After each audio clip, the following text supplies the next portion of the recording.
Welcome back into Main Street Living. Cheryl, Quincy, I was shocked to find this out, but apparently the auto repair industry is facing the retirement of millions of shop technicians in the next few years.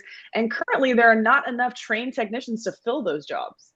Ooh, I guess it's time for us to learn. And the Automotive Technology program at Southwestern College in Chula Vista, California, is helping close that gap by offering degrees and certificates in automotive technology.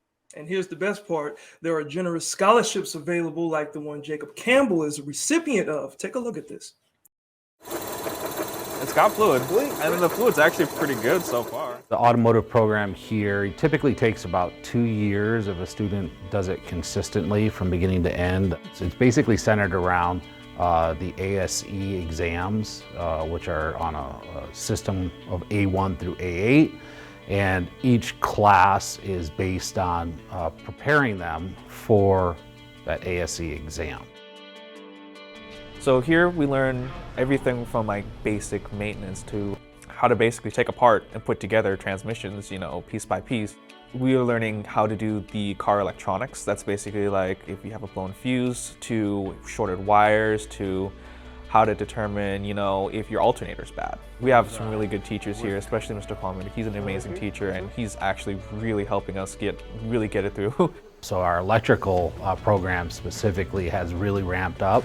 I think we've made almost a $500,000 investment in the past year and a half, starting to focus on hybrid technologies as well as many of those systems that are engines and transmission. Really almost everything on the car now is getting into the much more sophisticated electronics, computers, networking, these types of things. My passion for cars really stems from a passion for like fixing things. I learned early on that I was really good with my hands, and I really liked the satisfaction of fixing things. I liked seeing things, go from, broken and just, in a scrap pile to like working again. So then we started up, we turned everything on, and then we tested then. And I found out that, there's a Ray Brock scholarship, and it was exactly what I needed because books are just expensive. Well, the way we've set it up, we've funded it so that we hope that it'll earn $20,000, $25,000 a year so that we can give away that kind of money each year in the way of scholarships. So the plan is that on first semester students in the Auto Tech program, we'll award a $500 grant at the beginning of the first semester that they can use for buying clothing or uniforms or books or whatever. The last semester, then there'll be scholarships available in the amount of $1,250 each to be used for tools. When I started out, we're talking 1950, cars were much simpler than they are now. You could look under the hood and actually see the engine. And if the generator failed, you could see the generator. Today's cars are much more complicated, a lot more electronic. It requires a whole different set of skills than it did in those days. This is a repair shop I had for some 40 years. Then I retired out of that in 1998 and moved into this little building and I had an engine shop, just a small machine shop, building race engines. I thought like the scholarship was just named after someone like commemorative, like who was really influential, but he was an actual person. I was like, oh, this is really cool. It's like almost like meeting like a legend, in kind of the automotive industry, just locally. I thought it was really, really cool and really insightful, and it kind of gave me a goal, like something to go after in my own automotive career. I was doing a lot of engines for the McMillan family, McCorkey and that bunch. And so the engines became more and more powerful as the years went by, 500, 600, 700 horsepower.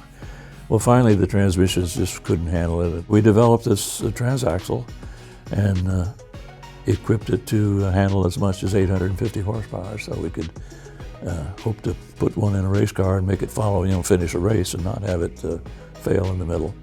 And we've sold lots of them, 50 some of them actually. I managed to get a job at the place where I'm working at now, Bonita Point Auto Care, and I'm learning so much. The guys there are like super smart and they know exactly what they're doing every single time. And in my experience of teaching students now for over 20 years, it's the students that are involved in the industry while they're in class that really make a great connection, because while they're learning it, they're practicing it. And so it really ends up serving itself well.